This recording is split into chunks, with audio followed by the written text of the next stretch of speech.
Welcome to the Fragrance Nut. Hey, if this is your first time, as they always say, welcome. If this is returning, deeply appreciate it. Welcome back. Hey, anyway, we're going to talk about two fragrances from the house of Guerlain. One of my favorite houses from way back, more than 25 years ago, or more than 35 years ago, to be precise. And that was a fragrance that I had tried at one time. It was a vetiver fragrance. And then I learned that Nicolas Cage, the actor, one of my favorite actors, was a fan of Guerlain. And I've been a fan ever since.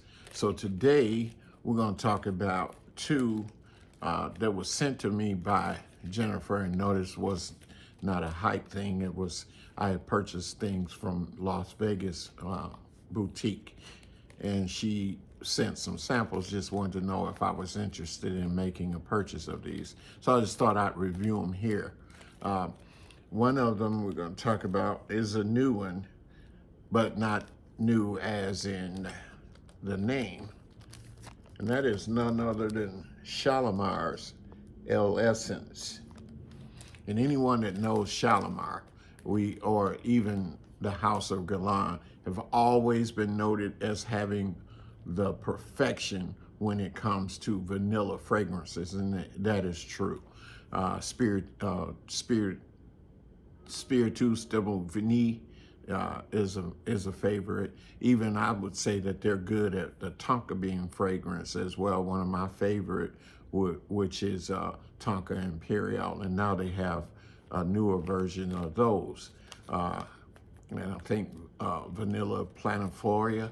But anyway, let's get into this one.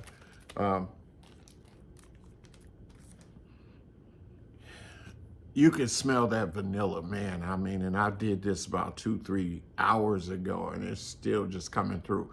There are some things in here, though, that I wish that Delphine Jelk, one of the newest perfumers, and she's been around in there now quite a few years, but she's awesome in what she does.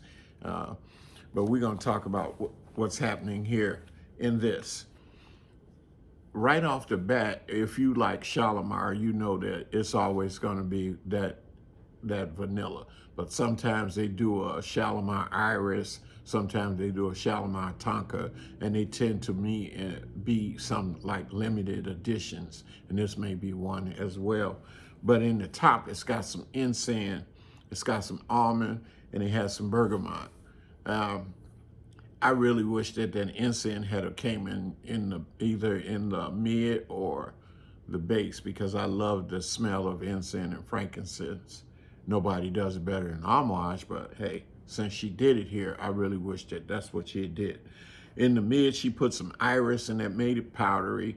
She put some amber, some rose, some ethyl vanilla. I don't know what that is, but that might be some type of synthetic. And then there's Opanax. And then in the base, here comes that Madagascar vanilla.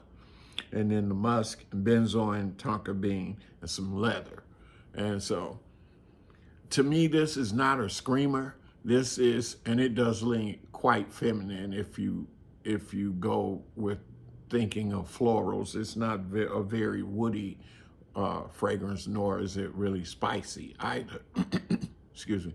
And so I think this here, if you love Shalimar and you are absolutely a collector of Shalimar, this wouldn't be bad, but I would say it probably doesn't need a full bottle. You probably should just test it. You might love it, but it is very quiet. It's not overly complex at all, in my opinion.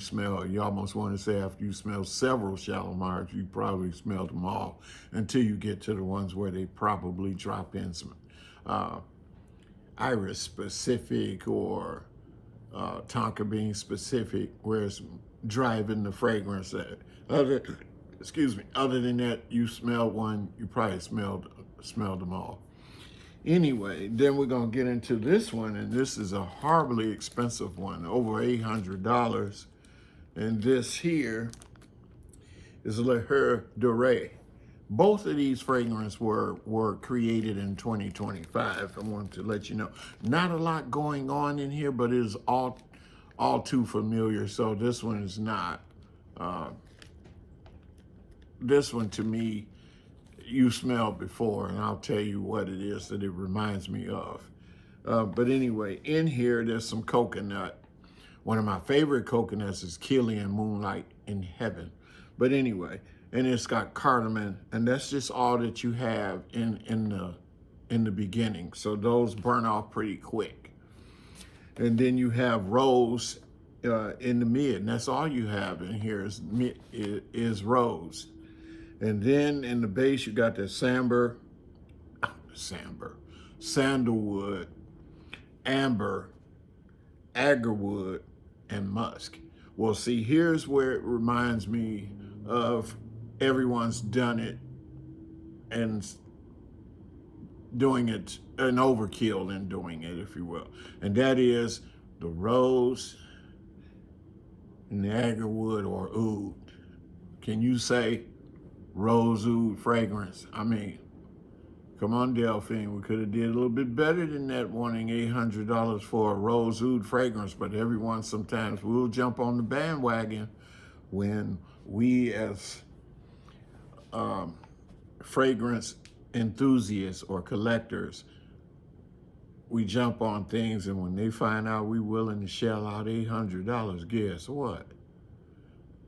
Here come their rose oud, and you can rose oud till kingdom come. Anyway,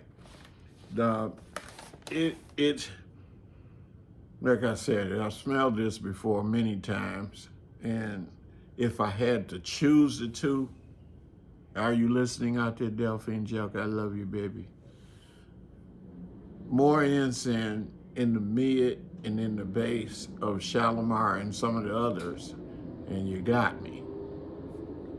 I'm gonna have to pass. Other than it's a beautiful bottle, and you guys gotta go to the website and see this. But now there's another one though that I really want to get my nose on, and it's two actually. The latest version of something they have, a tobacco fragrance. I didn't care too much for tobacco honey, but this one here is it's got my interest, and it's the latest one. And it's actually saying tobacco and some other word. If you look it up, it's some sort of like a purple looking bottle.